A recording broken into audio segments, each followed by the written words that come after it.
I'm Alex Sujong Laughlin, and on every episode of my new podcast, Try Hard, I'm talking to someone about something they've always wanted to do, but haven't. Yet. First, we dig into why they want to do it and what's been getting in the way. And then, we set a challenge for them.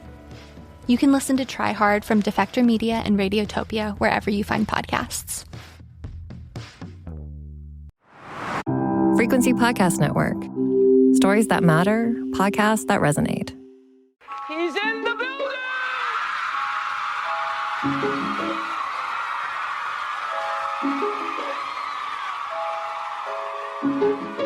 Drink the moment. Drink it. I said empty your mind. Coquettish and coy. Ow. Ow. What? And there's people that are dying. The wickedly talented. More than great. It was historic. Crack is World. Oh, good for you. I have to apologize. One of the hottest. Hotties, and welcome to The Reheat, a podcast that re-examines the hottest celebrity news and scandals of yesteryear and asks, how would we react to the same events if they transpired today? I'm your co-host, Sadaf Hassan. And I'm your other co-host, Sarah Sahagian. And this week, it's time for another Hot Off the Press. That's when we do a mini-sode that discusses the salacious headlines that are currently obsessing us. Okay. So let's just dive right in because really, after this became public, nothing else mattered. I agree. It's the Nicole Kidman and Keith Urban divorce. This is a big event for me personally, and I know it is for you too. It's a big event for me because Nicole Kidman's first divorce taught adolescent Sarah a lot about perseverance and keeping one's hope alive. I vividly remember her doing interviews about the divorce. She did a lot of interviews. It was almost Jennifer Aniston levels of post-divorce interviews. Yes. I do have to say. I love that meme of her once her divorce is finalized where she's celebrating that we all use when we're celebrating. Well, the photos from that day are so good. And P.S., we're talking about her divorcing from Tom Cruise. Yes. What a legendary couple that was, too. Woo! Exactly. So that was very important for me. And so this feels like the sequel to that movie. So what is Nicole Kidman's divorce going to teach us this time? I'm going to recap the marriage quickly. Nicole and Keith got married in 2006. In 2008, they had their first daughter, Sunday Rose. And then they later had a second daughter, Faith Margaret. The marriage has long been a magnet for good and bad kinds of gossip. Remember the rumor that Nicole Kidman didn't actually carry Sunday Rose, but was instead wearing a fake bump while her sister Antonia was pregnant? That was probably only intensified when she actually did, a couple years later, use a surrogate and talk about it for her second child. I do want to note, though, that at that point, Nicole Kidman was in her 40s, and fertility reduces significantly year over year in your 40s. So it is totally possible to be able to carry one child and then a couple years later feel like you need a gestational carrier. Or maybe that pregnancy was really difficult for her and really dangerous. We don't know. We don't know. This was that weird era where we were constantly questioning if women were actually carrying a child. Yes. Like, remember with Beyonce? This was such a huge thing. And now it was weird then, but it's especially weird now. Listen, I do feel like someone out there was maybe faking their bump, but that's not our business. That's an area where I'm okay to just not gossip about. I'm like, listen, they're having a baby. How they're having it doesn't matter to me. Doesn't matter to me. Absolutely. Doesn't matter. We don't need to know the details about this, but you're right. This was very common. There were also rumors that Jennifer Lopez wasn't really pregnant. These rumors have plagued tons of celebrities. Okay, so that was one of the weird rumors that surrounded them. But people also were fascinated with them as a couple, right? So they also inspired good gossip because they had lots of PDA on the red carpets. They were very affectionate. I remember seeing tabloid pictures of Keith taking Nicole to the spa, I believe even after they were married, which is a sweet thing to do for your wife. That's kind of the thing you do early in a romance, and probably once you've put a ring on it, just never again, because you're like, I don't need to do that anymore. So they seemed really sweet. He even in public called her baby girl. Yes, Nicole Kidman also has a movie called Baby Girl. So a lot of people thought that they were kind of couples goals or faking it, depending on if you were cynical or not, right? Some people thought that this was performative. So if you believe it was a performance, the performance is now over because Nicole Kidman filed for divorce after 19 years on September 30th in Tennessee. She has requested to be the primary residential parent and wants the kids with her 306 days of the year. So far, there have been rumors of infidelity and relapse on Keith's part, so that could be part of the problem.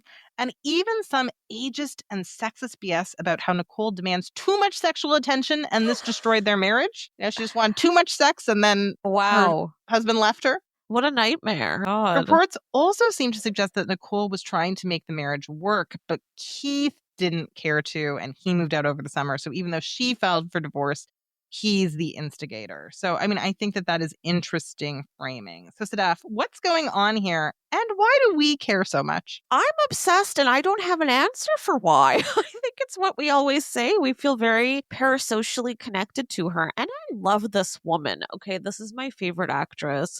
I just think she's phenomenal. She's been around forever. She's one of our last few movie stars.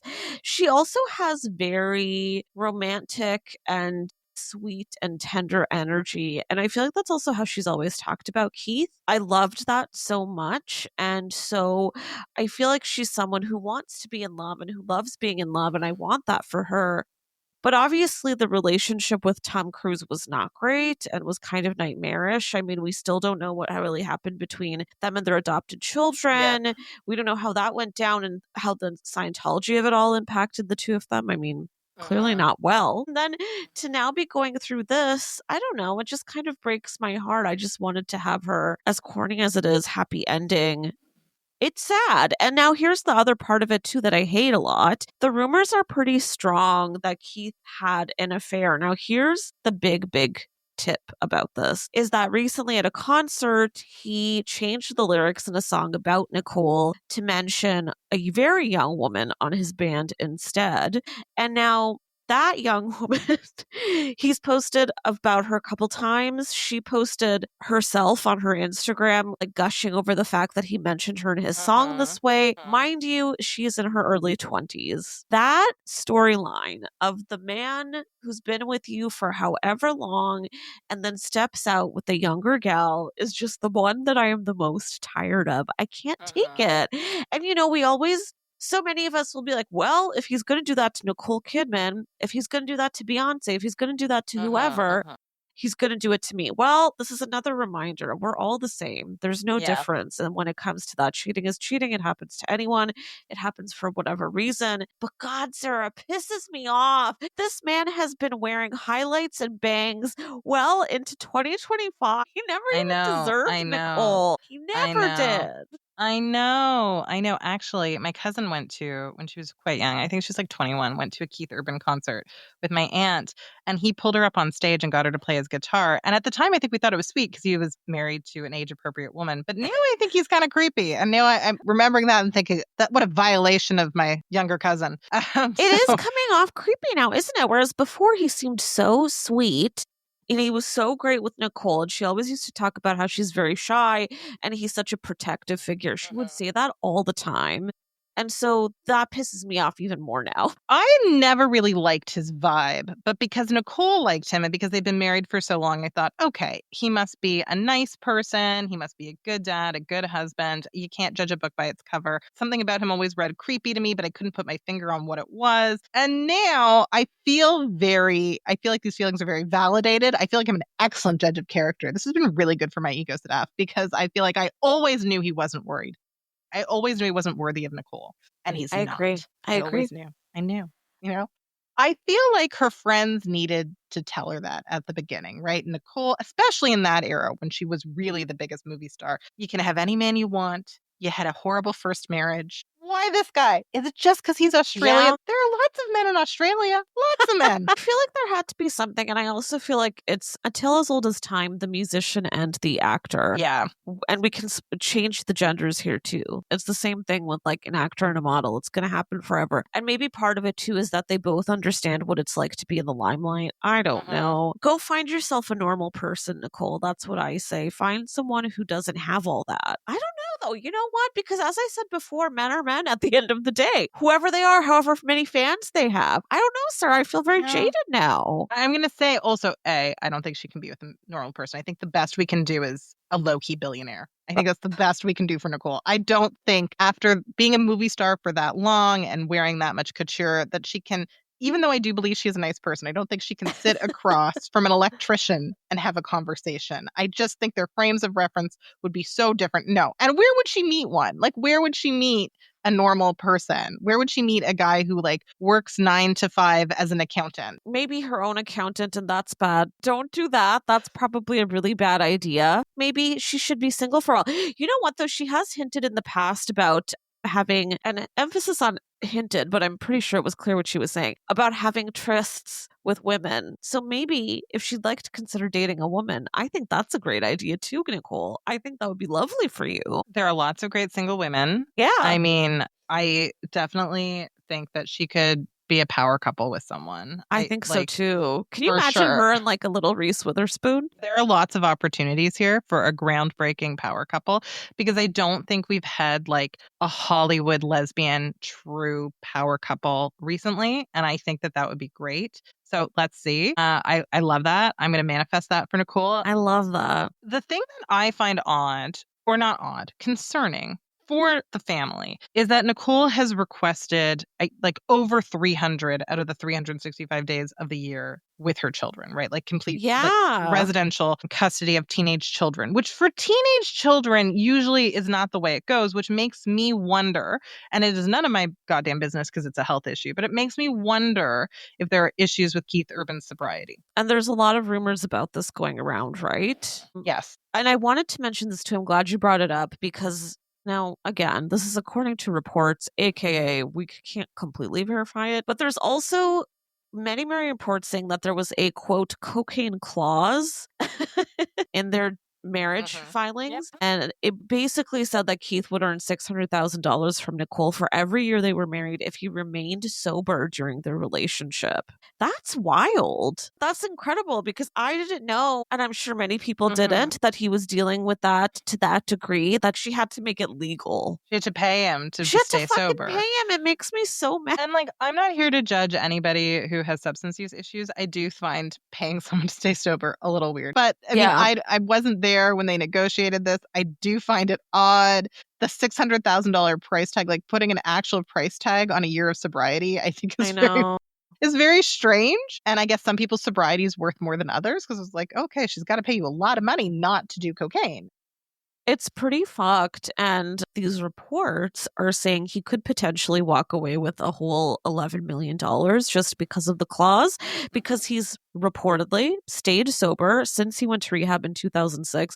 I also just want to say that when they got together, and I actually didn't know this, but I recently read this, that he said when they got married, he actually had a bad episode like months after they got married. And he was so lucky that she stayed and she stuck it out with him. But here's the thing that is kind of a red flag, I would say, and a little bit concerning. He said that meeting her and falling in love with her and starting a relationship with her became quote unquote my sobriety. That was how I was able to keep it together. And that's obviously never a good thing, right? I mean, we know addiction is a disease and you need the help that you can get. But if it's all based on one person, that's never a good thing. They even tell you when you get sober not to date for a while. Like if you're married, they don't tell you to get divorced or not like leave your partner.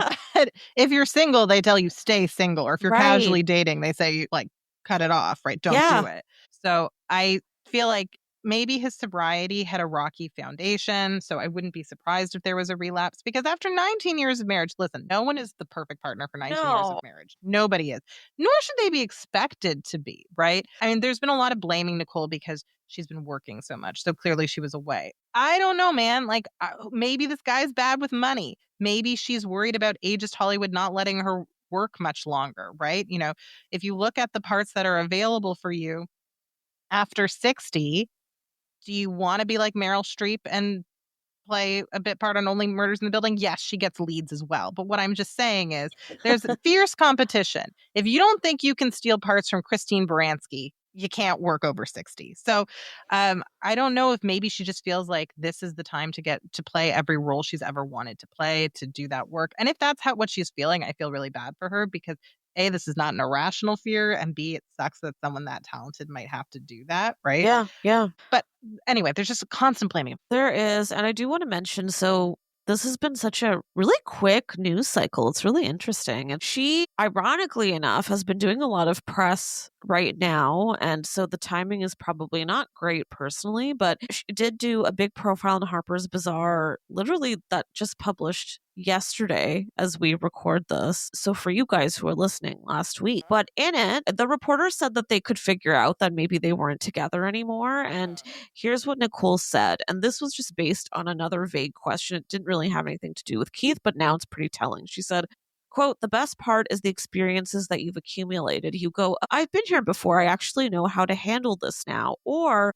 maybe I haven't been in this place, but I've experienced something similar to this, and I do know that I will get through it. There's something to knowing that no matter how painful or how difficult or how devastating something is, there is a way through. And then she said, you're going to have to feel it. You're not going to be able to numb it. You're going to have to feel it. It's going to feel insurmountable at times. You're going to feel like you're broken, but if you move gently and slowly, and it can take an enormous amount of time, it does pass. Damn. Sad, but she's put her 10,000 hours in regarding divorce. She's a divorce expert, right? Right? Yeah. She knows how to do it. So if anybody is going to get through this, it's going to be Nicole. Amen. Right? Yeah. I mean, it's too bad Hugh Jackman. I mean, I'm happy that he's with Sutton Foster because, like, that would also be a really good That's a great match, Australian Sarah. couple. I Like, that would know. be really Oh, hell great. yeah. Yeah. So we'll see. We'll see if it sticks with Sutton Foster. I mean, I hope it does. But if it doesn't, he should call Nicole. I mean, I'm sure he's considered that. I'm sure he's thought, like, I love Sutton, but if she dumps me, I'm calling Nicole. Oh, I'm sure. You know what's funny? I always imagine when a celebrity announces that they've split with their person, how many people who know them are sitting there like, oh, fuck yes. Like, let me start preparing. Fuck yeah, I've been waiting. And Hugh is that guy. Ironically enough, though, I have to say this, Sarah. Now, that is a man who also has had heavy cheating rumors around him. And it's been alleged, including by his ex, that he may have cheated with Sutton while he was still with her, as much as we love him with Sutton. So, God, the men. I mean, the men, at least he's not cheating with someone in their early 20s. Like, he's cheating with an adult. It's I understand very Sutton Foster is age-appropriate. younger than his wife, but she's a grown-up, so I don't think it's the trope of, like, going for the young woman who just fawns over you. Like, I don't think that that's what's happening. Here's the thing, though. I do think that we as a society think of cheating as worse than other types of betrayal. Yeah. And I don't think it is. Like, I think, like, if you had a gambling addiction and gambled away all your family's money, like, in some ways it's worse, right? Because then it's hard for them to leave you. There's so many different types of betrayal. So I do think that cheaters get unfairly punished, especially considering based on the research, we know cheating is incredibly common. If it's that common, I'm not saying it means it's a good thing, because lots of things that are common are bad, but I do think that it's complicated. And cheating, especially if you have a job where you have to be away from your partner from long periods of time, like actors do, I actually, frankly, do not see a world where people like that are never tempted to cheat. And if you're tempted all the time, and then over a 20-year marriage, you succumb once or twice, no, you still exercise a lot of willpower. This is me being a cheating apologist. Sarah, this is my favorite version of you, because you've done this on multiple episodes in the past, and I agree with you. Like, you make a good argument, and as you said, these two have been together for quite some time. So the thing that I always think about is, just because a relationship ends, it doesn't mean it wasn't successful, right? Yep. And 19 hours is a long time. And the other thing that I think is so interesting, I was just realized this as you were saying that, but with athletes, because athletes are constantly on the road, it's just an open secret that they all cheat. Like, this is just what it is, especially amongst reporters. Like, we all just know this is a fact. They all have someone in the other cities. Now, if we say that so openly and so confidently about athletes, how come we don't say that about actors who, you're right, are also constantly on the road, sometimes more egregiously, right? Like, they'll be gone for Channing Tatum just did a whole spiel on Kelly Clarkson's show talking about how he wants to do a job where he'll be away from his daughter for 3 months straight. That's a lot. I think they're all cheating. That's what's happening. I think they're cheating unless they move heaven on earth to be together, right? Yeah. So there are some actors who, when they get married or have kids, like, everything is about their marriage and everything is about they do crazy things to work together or to be in the same city filming TV and movies, right? Like sometimes they'll forego a movie career and do a TV career. Like there are definitely people who have done that to stay with their partner. And it just depends what your life priorities are. Like, I'm actually really ambitious. So if I were an actor, I don't think I'd be one of those sensible people who's like, the most important thing is my family and we shall coordinate our schedules. Yeah, same. And I want a vacation and I'm going to go to Paris and shoot or Yeah, wherever the hell. exactly. Sorry.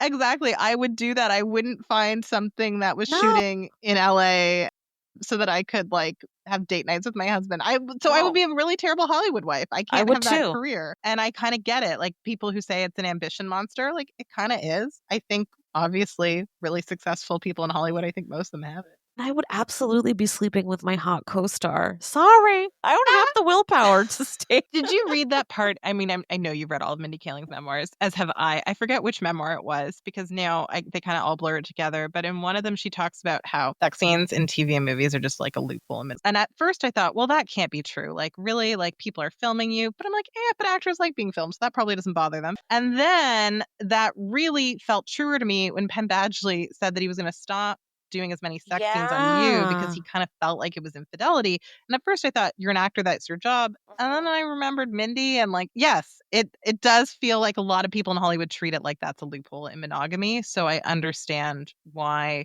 Penn was cautious about it. See, it also felt really telling to me when he said that. And as we know, he had a long-time relationship with his former co-star, Blake Lively. So, Yeah. And so then there's some baggage too about your wife being like, are you going to fall in love with your next co-star? I know you've done it before. Exactly. And listen, they were hot children. They were basically children. They were adults, but they're basically children. They're basically hot children. They were playing hot children. I think that sometimes hormones are raging a bit more in your youth, but I can see the risk. And listen, even Stanley Tucci at one point left his wife for a co-star. He went back to his wife. But even Stanley Tucci, when he did too many sex scenes with Edie Falco, temporarily left his wife. Too many sex scenes. You know what? We often forget that he cheated. We often forget that. Because he's such that man is our Jesus. Like if we had a logo for the reheat and it were a man, it would be Tucci. But that's because if he can cheat, anyone can cheat. This is why I'm sympathetic for cheating. I can't love him if I don't forgive cheaters, and I love him, so I forgive cheaters. I think the time has come for a short break, though we could talk about this for years.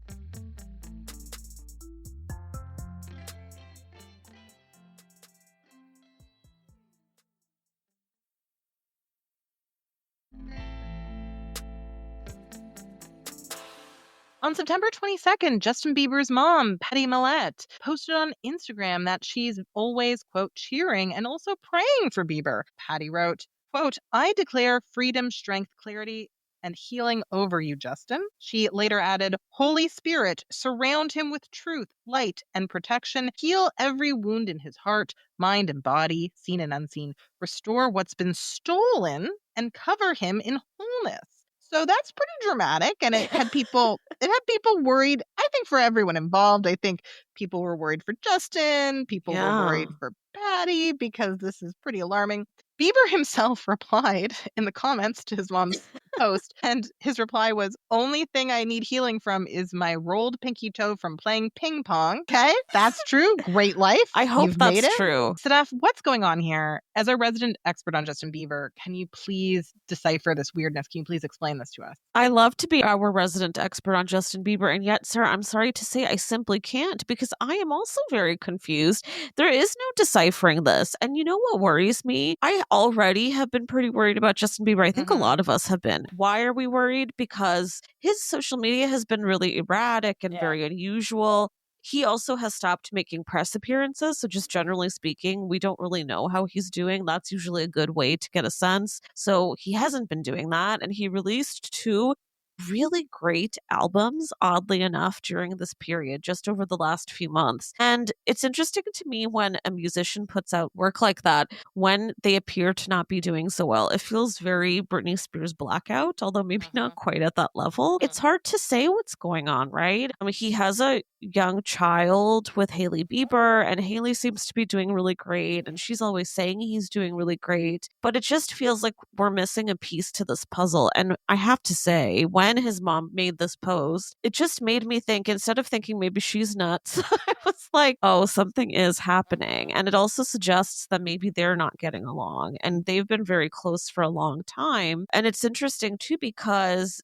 news also recently came out that Selena Gomez and her mom have been having a really weird rift, and they had actually formed a company together around mental health. There's a really great deep dive in the cut that we'll link to in the show note, where they talk about how unwell her mom was during that period. And oh my God, the details are pretty intense. And they were talking about how the two did not get along. It didn't even seem like they were mother and daughter. They didn't speak to each other that way. And her mom was basically running down this company. Like, it wasn't good. And she was sleeping in her office. She was not doing well, and maybe still is not. Anyway, I worried that this is the same thing repeating with these two, because it seems very similar. Because Selena's mom would also make comments like this, that I hope she's okay. I hope she's going to be fine. I don't know. I'm not talking to her. So I don't know, Sarah. It worries me. I know some of the crazy, sorry to call you crazy, but Justin Selena fans are thinking he's spiraling because she just got married, but I don't know. I don't know. It's not like I'm shipping them, but I do think they are soulmates. I think they're kind of like a Charles and a Camilla. And actually, I would say their connection is probably less destructive, because once they finally were allowed to get married, they seem to have had a very peaceful life together. True. Whether you like them as humans or not, they seem to be good at being married to each other, right? That seems to be working out for them. I do believe they are like a functional true love. I don't think Justin and Selena should be together. I think they sort of can't not be. I think the gravitational pull is too great. And I wouldn't be surprised if he was spiraling because she got married. And I think in some cases, it's sort of machismo and like feeling like you own someone and how dare she move on. Right. How dare she exercise her agency. And that is not always the case. Sometimes there is genuine regret because people are people, right? I'm not trying to say all men are incapable of actual real human emotion.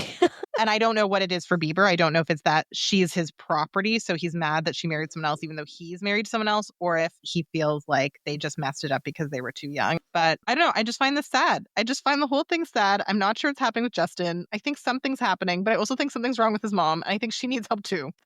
I will say, though, as a side note, he often makes posts like this himself. He's also very, very in love with Jesus. He did go to the Hillsong Scary Church that had a lot of its own controversies. And he used to go with Selena, actually. But he's very, very faith obsessed, and he often makes posts on his Instagram that, I'm sorry to say, sound a lot like what his mom said in her post.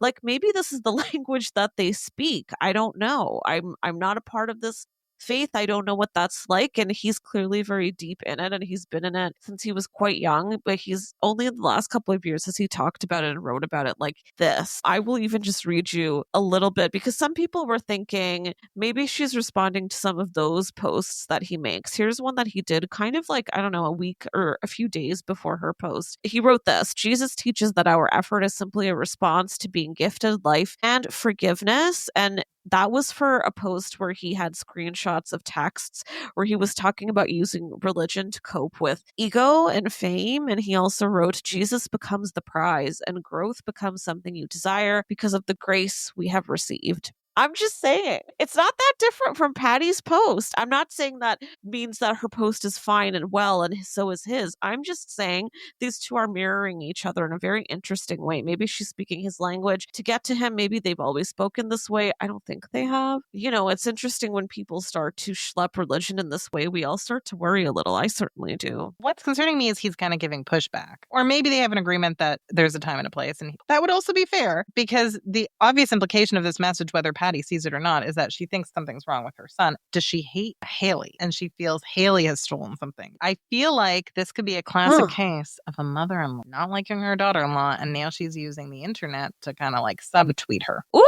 interesting. Hot thought. I wonder, at the same time, I'm with you that, isn't it interesting that she posted this online? Like, why make it public? Like, why don't you just text or call your son? Why are you doing this? My favorite thing was, remember when Grimes' mother was tweeting about how much she hated Elon Musk and how bad a father he was? And I was like, good for you. Good for you. Yeah. I mean, probably not a good thing to do as a mother, but good for you. I mean, no matter what, it's very messy, isn't it? But you're right. And hey, maybe she felt like she needed the world to back her up a little bit, since he's clearly denying whatever she's putting out there. I Love this boy so much. I want him to be well so badly. I loved the 2 new albums he dropped, but they did make me worry. And I have to say, it felt a little unusual too to listen to them and enjoy them. Just wondering, like, what state has he been in while he's making these? I talk about this with friends a lot too. Sometimes we'll just be at dinner on a Friday and someone, often me, will be like, you know what, I'm worried about Justin Bieber. And we all take a moment of silence and we're like, me too.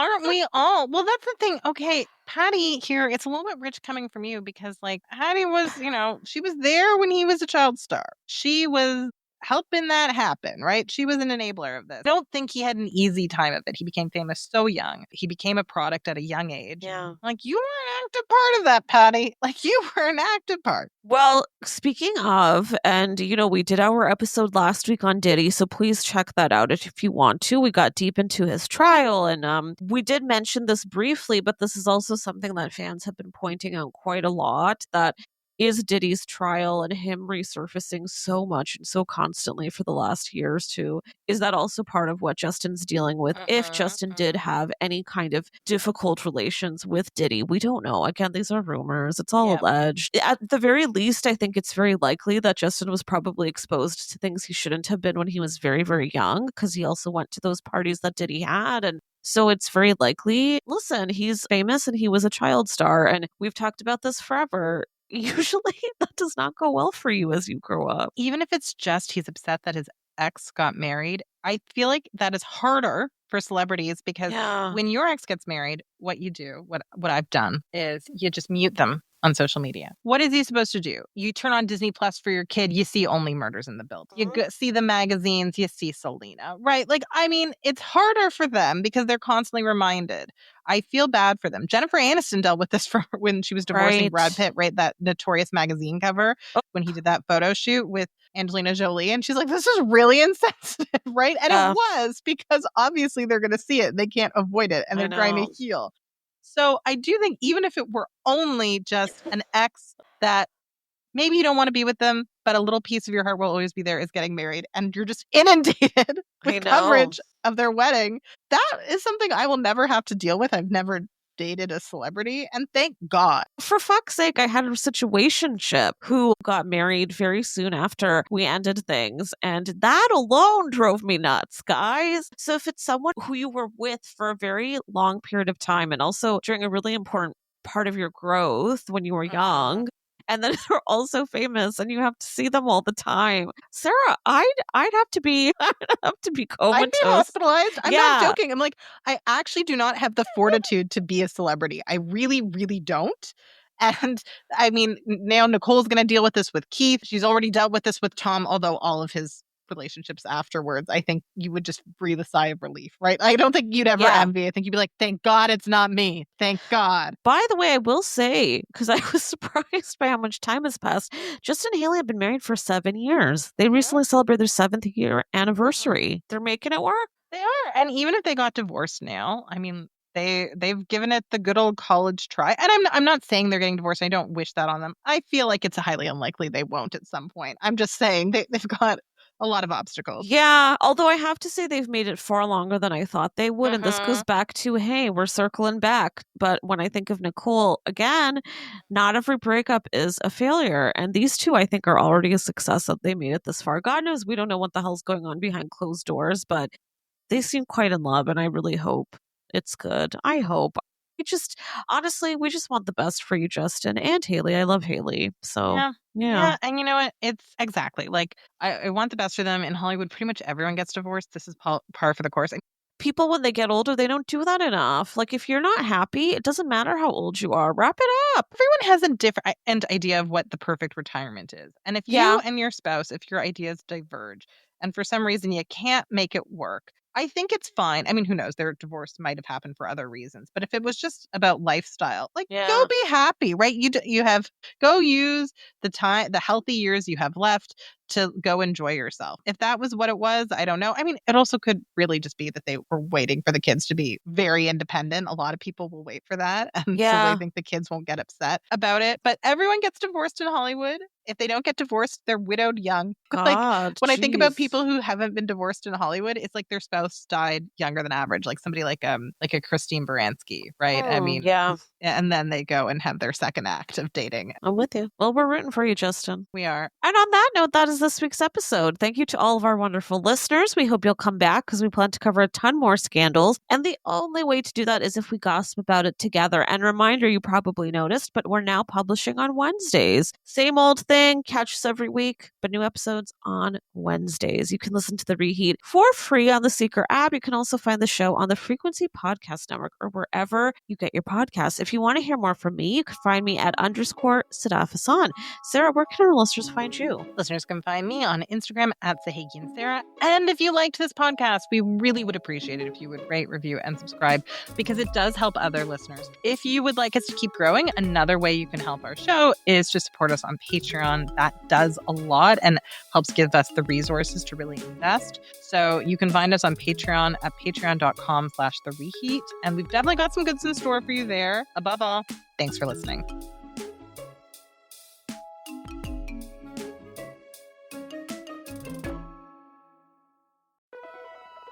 I'm Alex Sujong Laughlin, and on every episode of my new podcast, Try Hard, I'm talking to someone about something they've always wanted to do, but haven't. Yet. First, we dig into why they want to do it and what's been getting in the way. And then, we set a challenge for them. You can listen to Try Hard from Defector Media and Radiotopia wherever you find podcasts.